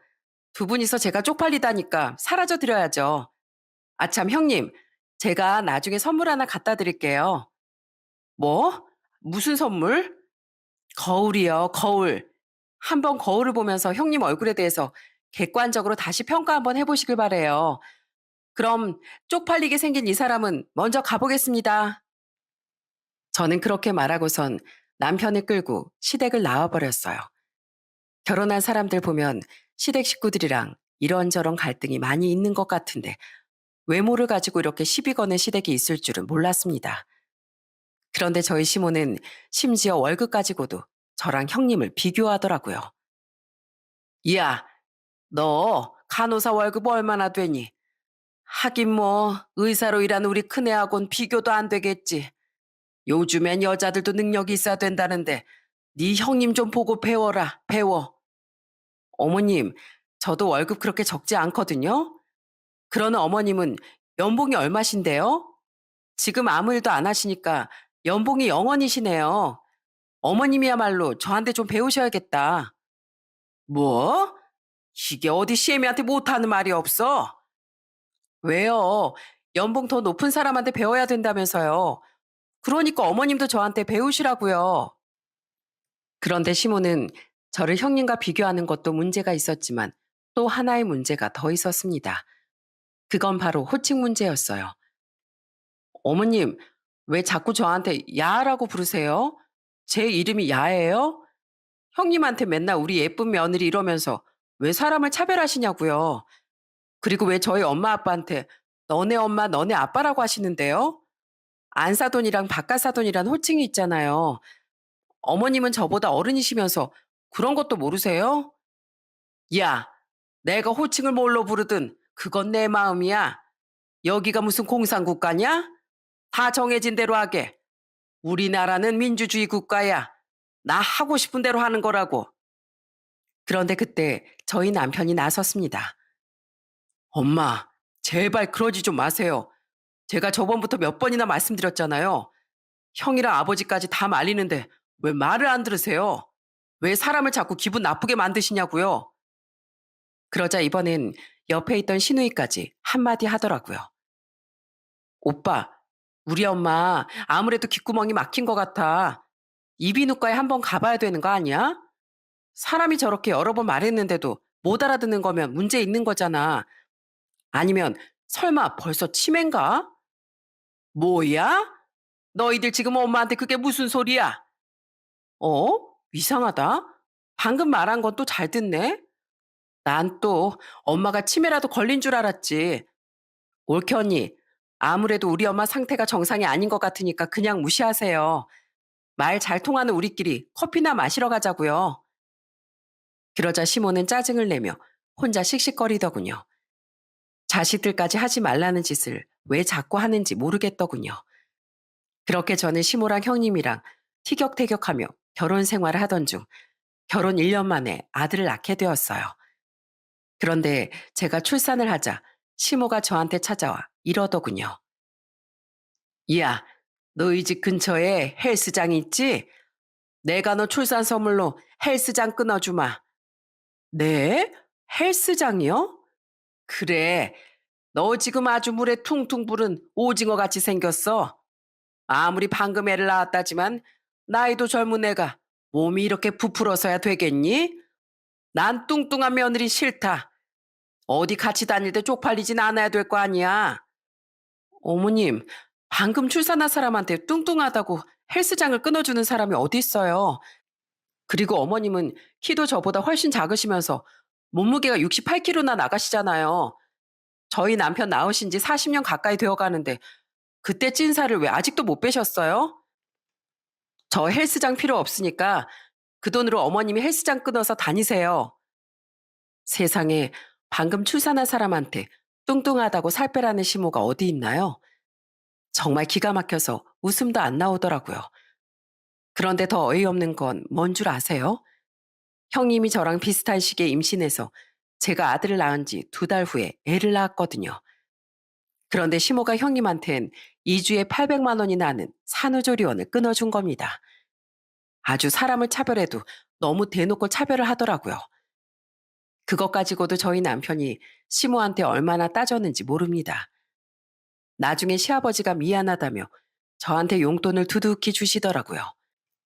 솔직히 시모랑 형님이 하는 것만 보면 확 뒤엎고 싶을 때가 많았는데 그래도 저희 남편과 나머지 시댁 식구들이 전부 다 제 편을 들어줘서 그나마 괜찮았어요.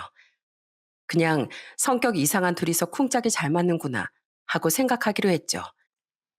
그런데 또 하루는 시댁에 제사가 있어서 갔는데 뒤늦게 형님이 오길래 제가 인사를 했어요. 형님 오셨어요? 그런데 형님이 갑자기 저한테 또 시비를 거는 겁니다. 동서, 인사가 그게 뭐야? 고개를 숙이고 공손하게 해야지. 왜 고개를 빳빳이 들고 있어? 혹시 목에 담 걸렸어? 형님, 제가 방금 인사드렸잖아요. 꼭 고개를 그렇게 숙여야 돼요? 숙여야 돼. 내 밑에 있는 직원들은 항상 나한테 인사를 할 때 90도로 인사하거든. 아, 그래요. 형님이 그렇게 예의범절을 좋아하시는 분인 줄은 몰랐네요. 그럼 인사 다시 하죠, 뭐. 형님, 오셨어요? 저는 그렇게 말하며 고개를 숙이고 다시 인사했습니다. 그러고선 깜짝 놀라는 표정으로 형님한테 이렇게 말했어요. 우와, 형님, 저 방금 형님한테 인사하면서 진짜 놀라운 거 하나 알게 됐어요. 뭐? 그게 뭔데? 아니, 제가 고개를 숙여서 인사했는데도 형님이 저보다 키가 더 작으시잖아요. 형님, 도대체 키가 몇이에요? 한 158, 157 되려나? 형님 학교 다닐 때 별명이 땅꼬마였죠? 안 봐도 알겠네요. 뭐? 동서 지금 말 다 했어? 아휴, 남들 다 클 때 뭐 했나 몰라. 쬐그만 게.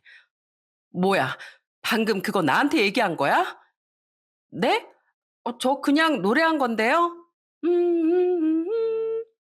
그런데 그때였어요. 저희 둘의 모습을 지켜보고 있던 신우이가 웃음을 빵 터트리더군요. 아니, 올케 언니들, 둘 다 병원에서 일할 게 아니라 아주 개그맨으로 데뷔해야 되는 거 아니에요? 나 진짜 올케 언니들 올 때마다 개그 콘서트 보는 것 같아서 웃겨 죽겠네. 아가씨, 지금 우리 놀리는 거예요? 아니, 놀리는 게 아니라 진짜 웃겨서 그렇죠. 내가 친구들한테 우리 가족 얘기만 하면 친구들이 아주 빵빵 터진다니까요. 큰 올케 언니, 의사고 뭐고 당장 때려치우고 얼른 개그맨 데뷔해요. 이 정도면 금방 유명해지겠는데요, 뭘. 그러자 이번엔 시모가 또 한마디 하더군요. 넌 이 큰 올케 언니한테 그게 무슨 말버릇이야? 공부 잘해가지고 의사까지 된 똑똑한 사람인데 그렇게 놀리면 되겠어? 엄마 또 큰 올케 언니 편만 드는 거야? 같은 며느리인데 중립을 좀 지켜. 중립은 무슨 중립이야? 편들만 하니까 드는 게지. 참나, 엄만 진짜 사람 보는 눈 없네. 솔직히 큰 올케 언니보다 우리 작은 올케 언니가 진짜 똑부러지고 여장부 같은 스타일이잖아. 난 그래서 작은 올케 언니 같은 사람이 더 멋있고 좋은데? 아가씨, 지금 사람 차별하는 거예요? 왜 내 편을 안 들어주고 동서 편만 들어주는 건데요? 큰 올케 언니는 우리 엄마가 편 들어주잖아요. 2대2로 공정해야 되는 거 아니에요? 치사하게 2대1로 사람 갈구는 건 양아치들이나 하는 짓이에요. 안 그래요? 그 말에 저도 웃겨서 웃음을 빵 터뜨렸답니다. 시모랑 형님은 분해서 씩씩거리고 있더라고요. 그런데 그 이후에도 시모와 형님의 만행은 끝나지 않았어요. 시댁에서 저희 아들이랑 형님이 낳은 조카가 같이 놀고 있었는데 조카가 제 아들을 때려서 저희 아들이 우는 겁니다. 그런데 형님은 애를 혼내지도 않더라고요. 형님, 지금 저희 애가 울고 있는데 왜 가만히 웃고만 계세요? 조카한테 때리지 말라고 일러주셔야죠. 아무리 애들이 어리다지만 잘못한 건 알려주셔야 다음부터 안 할 거 아니에요. 참나, 애들끼리 놀다 보면 그럴 수도 있지. 뭘 그렇게 난리야. 동서도 참 유별나다. 그런데 그때 시모가 또 끼어들더군요. 야, 네가 뭔데 내 손주를 혼내라 말아야? 의사 엄마 유전자 물려받은 똑똑한 애라서 나중에 얼마나 큰 사람이 될지 모르는데 별것도 아닌 걸로 혼내서 애기를 죽이면 되겠니? 그러자 보다 못한 저희 남편과 시아버지가 한마디씩 하시더군요. 당신 이젠 하다하다 손주들까지 차별하는 게야? 둘 다 예쁜 내 손주인데 한 명만 편애하면 내가 가만 안 둬. 그리고 그네 너 자식 교육 그렇게 시키는 거 아니다. 하지 말아야 될 건 따끔하게 알려줘야지. 그런 식으로 넘어가다간 애 인생 망치는 거야. 알겠어? 그래요, 형수님. 잘 놀다가 갑자기 맞은 저희엔 얼마나 놀랐겠어요. 그리고 엄마도 제발 사람 차별 좀 하지 마세요. 여보, 기분 나쁘니까 오늘은 그만 집에 돌아가자. 가서 우리끼리 맛있는 거 먹고 푹 쉬는 게 좋겠어.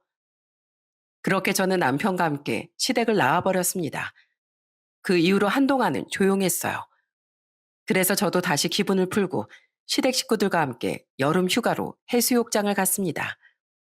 그런데 저는 거기서 깜짝 놀라고 말았어요. 세상에 형님이 몸매를 훤히 드러내는 비키니를 입고 온 겁니다. 아무리 해수욕장이라지만 시부모님이랑 같이 가는데 이게 말이 되나요? 그런데 그걸 본 시누이가 웃음을 빵 터뜨렸습니다. 큰올케 언니, 도대체 무슨 자신감이에요? 비키니를 입을 거면 그 툭 튀어나온 뱃살이나 좀 빼고 입던가요. 나 진짜 웃겨 죽겠네. 세상에 무슨 비엔나 소세지도 아니고 몸매가 저게 뭐야. 아가씨, 저 원래 아니랬거든요. 애 낳아서 이렇게 된 거예요. 아가씨도 뱃살이 있으면서 왜 나보고만 놀리고 난리예요? 그래서 난 비키니 안 입잖아요. 나 진짜 웃겨서 배꼽 빠지겠네. 큰 올케 언니, 그 뱃살 몇 센티미터나 튀어나왔는지 한번 자로 재봐도 돼요? 아, 진짜 너무 궁금해서 그래요. 그러자 형님은 울먹거리더니 이내 울음을 터뜨렸습니다. 아가씨, 왜 나한테만 그래요? 내가 뱃살이 나오면 뭐 얼마나 나왔다고. 나 기분 나빠서 못 놀겠어요. 나 그냥 들어갈 테니까 저 빼고 노세요. 형님은 그렇게 말하고선 숙소로 들어가 버리더군요. 시숙은 옆에서 한숨을 푹푹 쉬더라고요. 그런데 형님은 아무리 주변에서 그렇게 얘기해도 외모에 대한 자신감이 엄청났나 봐요. 하루는 저희 친정 아빠랑 등산을 갔다 온 적이 있었어요. 그런데 귀찮아서 자외선 차단제를 잘 안 발랐더니 얼굴이 시커멓게 탄 거예요. 일주일 후에 시댁에 갔는데 형님이 또 제 외모 지적을 하더군요. 동서, 얼굴이 이게 뭐야?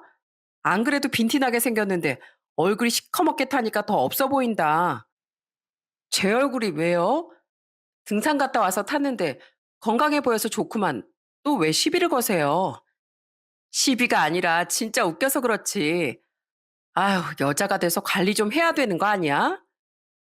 형님이 그렇게 말하길래 저는 옆에 있던 물티슈를 한 장 뽑아들고 형님의 얼굴에 벅벅 문지르며 이렇게 말했습니다. 아유, 형님, 칠칠맞게 얼굴에 왜 이런 걸 묻히고 다니세요? 뭐? 내 얼굴에 뭐가 묻었는데? 사실 아무것도 묻어있지 않았지만 저는 뭔가 묻은 척하며 물티슈로 형님의 얼굴을 박박 닦아버렸어요.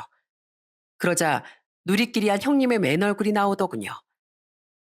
어머, 형님 얼굴색이 도대체 왜 이래요? 아, 얼굴이 칙칙하고 누리끼리한 걸 보니까 배 속에 가스가 많이 차셨나 보다. 평소에 아주버님한테 내숭 많이 떠시던데 설마 집에서 방귀도 마음대로 못 끼고 사시는 거예요? 뭐라고? 내 얼굴색이 어디가 어때서? 아우, 완전히 누렇게 둥둥 떴는데요, 뭘. 여태까지 형님 얼굴이 되게 뽀얀 줄 알았는데 그거 다 화장 떡칠로 가린 거였어요? 어머, 화장 기술 진짜 좋으시다. 어쩜 이렇게 사람 피부가 극과 극으로 달라져요? 그러자 형님은 민망했는지 방으로 후다닥 달려가 화장을 고치고 나오더군요. 외모에 집착하는 그 모습이 참 우습게 느껴졌어요. 그래도 시모나 형님이 그렇게 할 때마다 저도 나름대로 받아치면서 사니까 딱히 답답한 건 없었어요. 그런데 결혼 5년 차쯤 됐을 때 제가 폭발하게 된 사건이 있었습니다. 시아버지 생신이라 시댁에서 다 같이 술 한잔을 하고 있을 때였어요. 시아버진 가족들을 바라보며 이렇게 말씀하시더라고요. 난 이렇게 가족들끼리 다 같이 모여서 맛있는 것도 먹고 웃고 떠들 수 있어서 정말 행복하구나. 그래도 딱 하나 바람이 있다면 우리 가족들이 서로 한 발자국씩 양보하고 이해해주면서 살면 더욱 좋을 것 같구나. 자, 한 잔씩 바꿔라. 그렇게 화기애애한 분위기 속에서 술도 마시고 얘기도 나눈 지 2시간쯤 지났을 때였어요. 갑자기 또 시모가 초를 치는 겁니다. 당시 저희 친정엄마가 큰 병은 아니었지만 몸이 좀 안 좋아서 병원에 입원하고 계셨는데 그걸 가지고 이렇게 얘기하더라고요. 야, 너네 엄마 병원에 입원했다면서? 너 설마 너네 엄마한테 몰래 병원비 갖다 주고 용돈 갖다 주는 거 아니지? 시모의 말도 황당했는데 옆에서 형님이 맞장구까지 치더군요. 맞아요. 요즘에 친정에 몰래 돈 갖다 주는 여자들 은근 많대요. 아유, 넌 네 형님 말처럼 우리 아들 돈 허튼 데 쓰는 거 아니지? 나 그런 꼴은 절대 못 본다. 저는 술김에 눈이 확 돌더군요. 그래서 시모한테 이렇게 소리쳤어요. 어머님, 저희 남편이 번 돈을 제가 허튼 데 쓰다뇨. 저 한 번도 그런 적 없고요. 저랑 남편 둘 다 뭐든지 다 상의하며 사고 있어요. 여태까지 결혼 생활 5년 동안 하면서 한 번도 제 마음대로 돈 쓴 적 없다고요. 그리고 제가 호칭 좀 조심하시라고 도대체 몇 번을 말씀드려요. 저랑 저희 부모님이 그렇게 만만하세요? 그러자 형님이 시모 편을 들면서 저한테 이러더군요. 동서, 지금 어머님한테 대드는 거야? 키 크고 덩치만 크면 다야? 이제 몸집으로 어머님을 이기려고 그러네. 참나. 야, 너 어른들한테 말할 땐 예의를 좀 갖춰. 집에서 예절 교육도 못 받았어? 하다 하다 이젠 형님까지 저한테 야라고 말하더군요. 저는 순간 완전히 폭발하고 말았습니다. 눈에는 눈, 이에는 이라고 아예 똑같이 해줘야겠다는 생각이 들었어요. 그래서 저는 남편한테 눈짓으로 눈치를 준 후 일부러 남편을 향해 이렇게 소리 질렀습니다. 야, 너 가서 국 좀 더 갖고 와. 국그릇이 비었잖아. 알았어. 더 가져올게. 야, 냉장고에서 소주도 더 갖고 와. 술병 다 빈 거 안 보여? 제가 남편한테 야야거리며 일을 시키자 시모가 얼굴이 빨개져서는 저한테 이러더군요. 네가 지금 내 아들한테 감히 야라고 해? 왜요? 우리나라가 민주주의 국가라서 표현의 자유가 있다면서요. 제가 제 남편한테 야라고 부르든 너라고 부르든 어머님이 무슨 상관이신데요? 저는 그렇게 말하고선 남편을 바라보며 또 이렇게 소리쳤어요. 야, 빨리빨리 좀 가져와. 그리고 너 누굴 닮았길래 이렇게 못생겼어? 아버님 닮았으면 네가 잘생겼을 거 아니야. 도대체 누굴 닮았길래 이렇게 못생겼냐고. 뭐? 야, 너 지금 내 아들이 나 닮아서 못생겼다고 말하는 거니? 아니요. 전 그렇게 말한 적 없는데요. 왜요? 혹시 찔리세요? 그런데 그때 그 자리에 있던 시누이가 웃음을 빵 터트리더군요. 야, 우리 작은 올케 언니 멋있다, 멋있어. 우리 엄마 언젠가 우리 작은 올케 언니한테 한 방 맞을 줄 알았다. 그러자 시모는 얼굴이 울그락불그락해지더군요. 하지만 저는 거기에서 멈추지 않았습니다. 이번엔 형님을 보며 이렇게 말했어요. 야, 거기에 있는 못생긴 너. 뭐? 동서, 지금 나 부른 거야? 그래, 너. 너 솔직히 말해서 나랑 나이도 똑같잖아. 그리고 네가 생일도 나보다 더 늦잖아. 그래서 야라고 불렀는데 왜? 불만 있냐? 어머, 이거 완전 미친 거 아니야? 미친 건 내가 아니라 너겠지. 너 아까부터 자꾸 나한테 야야거리면서 하대했지? 그거 내가 똑같이 하는 거야. 그리고 너 맨날 기름 튀면 피부 상한다고 명절 때마다 쥐새끼처럼 피해 다니고 음식 안 했지? 내가 그동안은 참아줬는데 앞으로 내 눈에 흙이 들어가도 그걸 못 봐. 똑같은 며느리면 너도 똑같이 해. 앞치마 입고 전 부치고 설거지도 하라고. 알겠어? 뭐라고? 동서, 지금 말 다 했어? 그래, 다 했다. 그리고 넌 의사라는 사람이 왜 이렇게 하는 짓이 못났니? 좋은 직업을 가졌으면 더 겸손할 줄 알아야지. 그리고 네가 나 간호사라고 무시하나 본데 간호사도 전문직이야, 전문직. 아니 물론 네가 나보다 돈도 잘 버는 건 알겠는데 사람으로 태어났으면 좀 겸손하게 살아. 알겠니? 동서, 지금 나랑 한번 해보자는 거야? 그래, 한번 붙어보자. 계급장 떼고 한판 하자고. 차마 내가 때릴 순 없으니까 씨름이나 한판 하던지. 그러자 옆에 있던 신우이가 깔깔대며 이러더군요. 우와, 진짜 재밌겠다. 둘이 얼른 씨름 좀 한번 해봐요. 누가 이기나 한번 보자. 난 이기는 사람 편. 신우이까지 그렇게 나오니까 형님이 억울한 표정으로 시모한테 이러더군요. 어머님, 동서가 저한테 저래도 되는 거예요? 저한테 막, 야, 너 이러면서 무시하잖아요. 야, 너 지금 그거 못 배운 짓이야? 어딜 형님한테 함부로 대해? 너네 집에서 예절을 그딴 식으로 배웠니?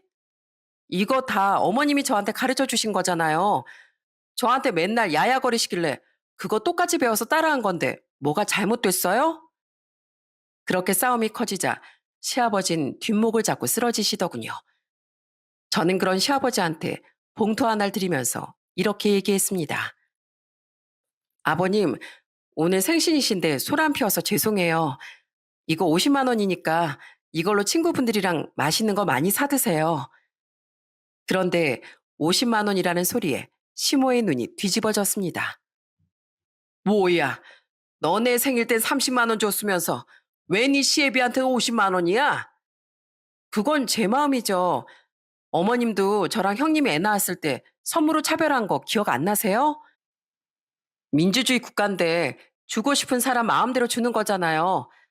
그럼 전 할 말은 다 했으니까 이만 가볼게요. 다들 마저 재밌게 노세요. 저는 그렇게 말하고선 남편과 애들을 데리고 시댁을 나와버렸습니다. 그렇게 저는 제 직업도 무시하고 항상 저를 하대하던 시모와 형님을 그 자리에서 한 방 먹여버렸어요. 저는 살면서 제 직업이 천하다고 생각한 적도 없었고 다른 사람의 직업에 대해서도 무시한 적이 없었는데 시모와 형님을 만나면서 세상엔 참 다양한 사람이 있다는 걸 알게 되었어요. 그 이후 시모한테 몇 번 전화가 왔었지만 저는 전화를 받지 않았습니다. 그런데 제가 하도 전화를 안 받으니까 시모한테서 문자가 오더군요. 예, 너 왜 이렇게 내 전화를 안 받니? 내 전화 일부러 씹는 거냐? 그래서 저는 이렇게 답장했어요. 저는 할 만큼 했습니다. 저를 정말로 며느리로 생각하실 때 연락 주세요. 그럼 그때 전화 받을게요. 그러자 시모는 끝까지 누가 이기나 보자 하면서 답장이 왔더군요. 그래서 저는 그 이후에 시모랑 아예 연락을 끊고 살았어요. 그런데 결혼 6년 차쯤 되었을 때 충격적인 사건이 발생하고 말았습니다. 항상 제 편을 들어주셨던 시아버지가 암 판정을 받으신 거예요. 그렇게 건강하셨던 시아버지가 암에 걸리시니 가족들 모두가 충격이 이만저만이 아니었습니다. 시아버지는 제가 일하는 대학병원에 입원을 하게 되셨어요. 저는 근무 시간이 끝나면 집으로 가지 않고 시아버지 옆에서 보호자 역할을 해드렸습니다. 아버님, 누워만 계시느라 답답하시죠? 저랑 한 바퀴 좀 걸으실까요? 제 손 잡고 저한테 이렇게 편하게 기대세요. 아이고, 내가 우리 작은 며느리 덕에 병원 생활이 외롭지 않고 좋네. 고맙다, 고마워. 저는 시아버지 옆에 찰싹부터 하나부터 열까지 꼼꼼하게 다 챙겼어요. 검사도 제때 받으러 가실 수 있게 도와드리고 병실 온도부터 시작해서 작은 것 하나하나까지 불편하지 않게 신경 썼답니다. 아버님, 병원 밥이 맛이 없어도 꼬박꼬박 잘 드셔야 돼요. 이럴 때일수록 속이 든든해야 힘이 나는 거라고요. 그럼 우리 며느리가 이렇게 신경 써주는데 당연히 잘 먹어야지. 그나저나 우리 며느리가 일하는 병원이라 그런가 병원 밥도 생각보다 맛있네. 입에 맞으신다니 다행이네요. 뭐 더 필요한 건 없으세요? 저 일할 때 심심하시면 읽으실 책이라도 하나 갖다 드릴까요? 마음 같아선 하루 종일 옆에서 보살펴드리고 싶은데 저도 일을 해야 돼서 어쩔 수가 없네요. 괜찮어. 이것만으로도 너무 고맙네. 피곤할 텐데 나 신경 쓰지 말고 얼른 들어가서 쉬어. 하지만 저는 피곤하다는 이유로 시아버지를 나몰라라 할 수 없었어요. 그래서 제 몸이 허락하는 한 최선을 다해 시아버지를 보살펴 드렸습니다. 중간중간 이유 없이 소리 지르는 환자나 막말을 하는 환자들 때문에 일하면서 힘들 때도 많았지만 시아버지 앞에서 내색하지 않고 꿋꿋이 돌봐드렸어요. 다행히 시아버진 수술을 무사히 마칠 수 있게 되었답니다. 그런데 시아버지 수술이 끝난 지 얼마 안 됐을 때였어요. 병원에 찾아온 시모가 저한테 와서 이러더라고요. 며느라, 잠깐 나하고 얘기 좀 해줄 수 있겠니? 그리고 시모는 예전과는 전혀 다른 얼굴로 저에게 이렇게 말하기 시작했습니다. 사실 내가 병원에 들락거리면서 네가 네 시아버지 챙기는 거 다 봤다. 어쩜 친아버지도 아닌데 이렇게까지 보살펴 줄 수가 있니? 제가 며느리인데 당연히 그렇게 해야죠. 그래도 수술이 잘 됐다고 하니까 아버님은 걱정 안 하셔도 돼요. 아버님한테 수술해준 의사 선생님이 우리나라에서 알아주는 의사 선생님이시거든요. 며느라, 내가 보니까 네가 환자들한테도 많이 시달리고 참 힘들게 일하는 것 같더구나. 난 간호사라고 하면 그냥 주사만 놔주고 병원비 계산이나 해주는 사람인 줄 알았는데 간호사라는 직업이 이렇게 힘든 직업인지 몰랐어. 그런데 그렇게 힘들게 일하면서도 어쩜 그렇게 네 시아버지를 잘 챙기니? 우리 딸도 그렇게까지 못하는데 내가 널 보니 정말 고마워서 이렇게 눈물이 나는구나. 아무래도 시모는 병원에서 일하는 제 모습과 시아버지를 챙기는 모습을 보고 많은 걸 느끼신 것 같았어요. 눈물까지 흘리면서 그렇게 말씀하시더라고요. 그래서 저는 시모한테 이렇게 말했습니다.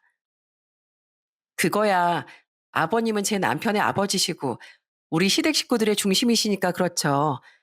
당연히 며느리인 제가 보살펴 드려야 되는 거 아니겠어요? 내가 그동안 널 너무 오해하고 무시했구나. 어른으로서 그러면 안 됐는데 내가 너무 못난 행동을 많이 했던 것 같아. 어머님, 갑자기 왜 이러세요? 원래대로 하세요. 괜히 분위기 이상해지잖아요. 이거 내 진심이다, 진심이야.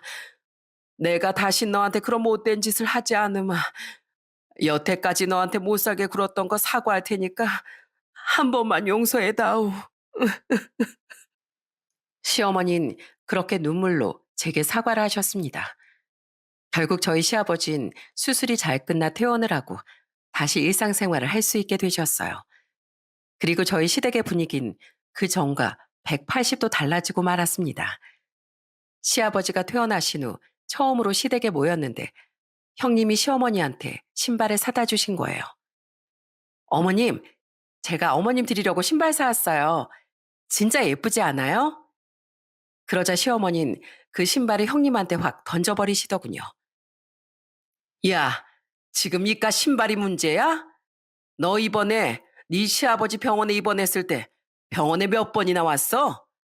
입원은 하루 이틀 한 것도 아닌데 병원에 딱 한 번 왔지? 그것도 10분인가 있다가 바쁘다고 그냥 가버렸잖아. 너 그게 며느리로서 할 짓이야? 어머님, 갑자기 왜 그러세요? 저 바쁜 거 아시잖아요. 일도 바쁘고 애도 봐야 되는데 병원을 어떻게 자주 가요? 누구나 안 바빠? 누구 내 없어? 네 동서를 좀 봐라. 병원에서 환자들한테 이리저리 치이면서 바쁘게 일하는데도 틈만 나면 네 시아버지를 지극정성으로 챙기더라. 넌 이 세상에서 네가 제일 잘난 줄 알지? 솔직히 네가 네 동서보다 잘난 게 뭐가 있어? 성격이 더 좋기래. 아니면 얼굴이 더 예쁘기를 해. 얼굴도 싹 다 뜯어 고쳐가지곤 솔직히 내가 너처럼 뜯어 고치면 내 얼굴이 너보다 더 예뻐. 어머님, 진짜 왜 이러세요? 제가 도대체 뭘 잘못했는데요? 내가 그동안은 네가 직업도 좋고 돈도 잘 벌어서 예뻐했는데 진짜 중요한 건 따로 있다는 걸 이제 알았다. 돈이랑 직업보다 더 중요한 건 우리 가족을 생각하는 진심 어린 마음이야. 내가 그렇게 무시하고 막말을 많이 했는데도 네 동서는 네 시애비가 우리 집안의 중심이라면서 끝까지 보살폈어. 그런데 넌 네 시애비한테 전화 한 통 한 적이 있냐?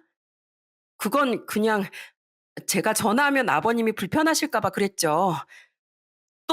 또 핑계는. 그리고 너 여태까지 내가 봐줬는데 앞으로는 음식 같은 거 할 때도 똑같이 앞치마 입고 해. 뭐든지 다 공평하게 하는 거야. 알았어, 몰랐어? 어머님, 저 일 안 해도 된다면서요. 갑자기 이러시면 어떡해요. 이제 생각이 바뀌었어. 이젠 제사 음식도 같이 만들고 설거지도 같이 해. 의사란 이유로 봐주는 거 절대 없으니까 알아서 하라고. 그러자 옆에 있던 시숙도 형님한테 한마디 하더군요. 그래, 어머니 말 들어. 그동안 당신이 혼자 잘난 척하면서 뺀질거린 건 사실이잖아. 당신이 큰 며느리고 의사라는 직업 가져서 대우받고 싶어하는 그 마음은 알겠는데 가족끼린 그런 거 따지는 거 아니야. 그러게 내가 진작에 고치라고 할 때 고치지 그랬어. 그러자 형님은 고개를 푹 숙이고 눈물을 뚝뚝 흘리더군요. 이제는 자기 편을 들어주는 사람이 아무도 없으니까 아무 말도 못 하더라고요. 그리고 그날 이후로 형님이 달라지기 시작했습니다. 얼마 후 설 명절이 되어 시댁에 모였는데 형님이 정말로 반성을 한 건지 한겨울에도 땀을 뻘뻘 흘리면서 전을 뒤집더라고요.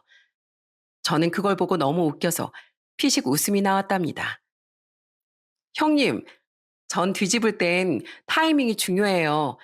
이렇게 늦게 뒤집으면 다 탄다고요. 형님 이런 거 처음 해보셨죠? 아휴, 동서, 할 게 너무 많다. 어떻게 지금까지 많은 걸 다 했어? 형님이 안 해봐서 그렇지 하다 보면 금방 적응돼요. 그러니까 우리 같은 며느리로서 이제 싸우지 말고 이렇게 서로 도와가면서 해요.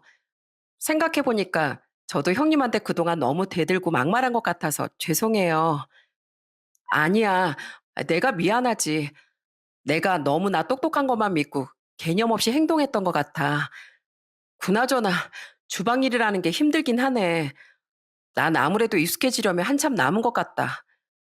그러니까 앞으로 천천히 배우면서 열심히 해봐요. 그럼 우리 이제 싸우지 말고 잘 지내는 거죠? 약속? 알았어. 약속할게. 약속. 그렇게 형님과 손가락까지 걸고 약속을 했는데 옆에 있던 시누이가 박수까지 치면서 이렇게 말하더군요. 와, 우리 올케 언니들 브라보. 드디어 우리 집안에 평화가 찾아왔네. 자, 다들 박수! 와! 그러자 시댁 식구들 모두 깔깔 웃으며 박수를 치더군요. 그렇게 저는 시모랑 형님과 있었던 갈등을 모두 풀고 드디어 진정으로 행복한 결혼 생활을 맞이하게 되었답니다. 그 이후 1년의 시간이 흘렀는데 거짓말처럼 형님과 한 번도 싸우지 않고 잘 지내고 있어요. 가끔씩은 둘이 따로 연락도 하고 얼마 전엔 같이 쇼핑도 갔다 왔답니다. 항상 네가 잘났니 내가 잘났니 하면서 작은 싸움이 끊이질 않던 저희 시댁에 진정한 평화가 찾아오게 된 거죠. 제가 이 사연을 보낸 이유는 가족들끼리 직업이나 돈을 가지고 차별하지 않고 서로를 사랑으로 보듬어주는 가정이 많아졌으면 좋겠다고 생각해서랍니다. 혹시나 이미 갈등 있는 분들이 있더라도 서로 진심 어린 대화를 통해 그 갈등을 좋게 해결하셨으면 좋겠습니다. 항상 내 편이 되어야 하는 가족인데 서로 싸우기만 하면 안 되잖아요. 그럼 전 저의 이 행복한 기운이 여러분께 꼭 전해지길 바라면서 제 사연을 마치도록 하겠습니다. 들어주셔서 정말 감사합니다.